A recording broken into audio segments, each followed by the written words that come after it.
प्रत्याशी गुलाम हसनैन के पक्ष में चुनावी जनसभा को संबोधित करते हुए एक बार फिर से बिहार में मुस्लिम मुख्यमंत्री बनाने की बात कही।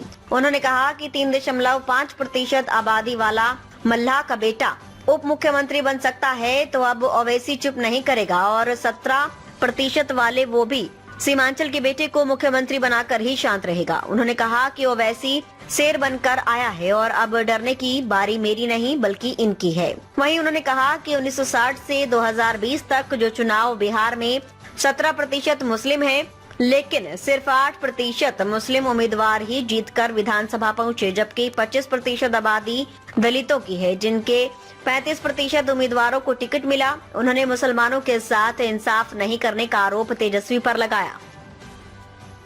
अपने इत्तेहाद की ताकत और कुव्वत के बिना पर हमको मोदी को हराना है कि तुमने जो काला कानून बनाया, बहादुरगंज की जनता, ठाकुरगंज की जनता, सीमांचल की जनता, अमूर बैसा की जनता, कोचा दामन की जनता, किशनगंज की जनता, जोकीहाट की जनता, अररिया की जनता इसको खारिज करती है। क्या आप इसको खारिज करेंगे?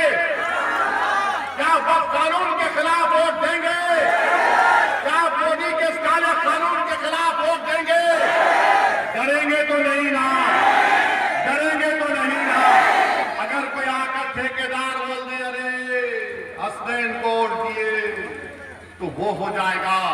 उससे कहना बाबू अब कुछ नहीं होने वाला है, अब ठाकुरगंज तुम्हारे हाथ से निकल गया, यहां पर आसमान में सिर्फ पतंग खिलेगी। तो पतंग के निशान पर बटन दबाओ, 17% का मुख्यमंत्री होगा, सीमांचल का बेटा मुख्यमंत्री होगा तो फिर वोट डालना पड़ेगा, सिर्फ नारा मारकर सोना नहीं जाके घर को। 11 तारीख को जाना है, अपने घर के परिवार को लेकर जाना है। और जो ठाकुरगंज का मेरा बेटा हिंदुस्तान के कोने कोने में है, मैं उसको पैगाम दे रहा हूं तुलसिया की सरजमीन से कि अगर तुम आ सकते तो आओ मेरे भाई, आकर अपना वोट डालो। सीमांचल के इंसाफ के लिए मजलिस की सियासी क़यादत को यहां पर बिहार में आप मजबूत करिए।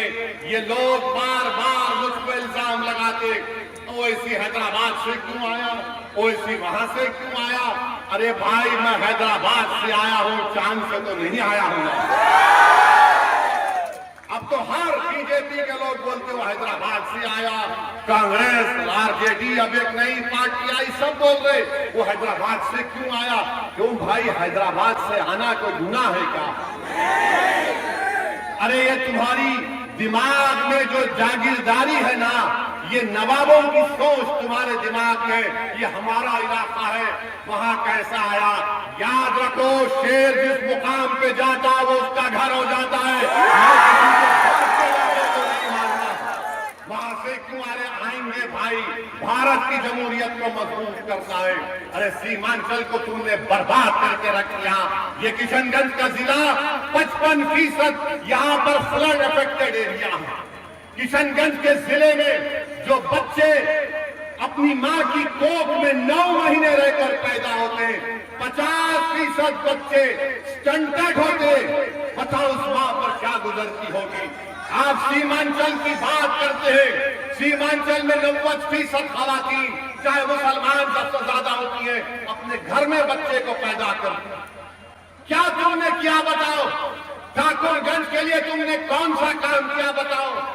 अरे तुम तो अजीम एक बड़े आलिम दीन के फर्जर हो, मुझे उनके साथ बैठने का मौका मिला, मगर बताओ तुमने कौन सा अदा किया। और आज आकर हमारे मुझे बताया गया कि सऊद साहब के ठेकेदार नौजवानों को छिचोरा बोल रहे हैं। अरे ठेकेदारों, अगर ठाकुरगंज में तुमने काम नहीं कराया और ये नौजवान जो बिहार में अगर 60% आबादी है तो 35 साल से कम उम्र नौजवानों पर मुश्तमिल है। 60% आबादी, तुम इस 60% आबादी को छिचोरा बोल रहे हो ना, इसका जवाब तुम्हें 11 तारीख को नौजवान देगा। इसका जवाब उस नौजवान का बाप, उसकी मां देगा। कि कैसे तुमने मेरे लाल को छिछोरा बोला। अरे तुम 5 साल काम नहीं करा सके और आज तुम्हारी ये हिम्मत कि तुम हमारे गयूर बेटों को, हमारे भाइयों को छिछोरा बोलते हो। कभी गिरेबान में झांक कर देख लेते कि तुमने कौन सा काम करवाया। अरे तुम्हारी जबान नहीं खुलती, तुम्हारी जबान को खोलने नहीं दिया जाता। मेरे भाई, ये लड़ाई मान सम्मान की लड़ाई है।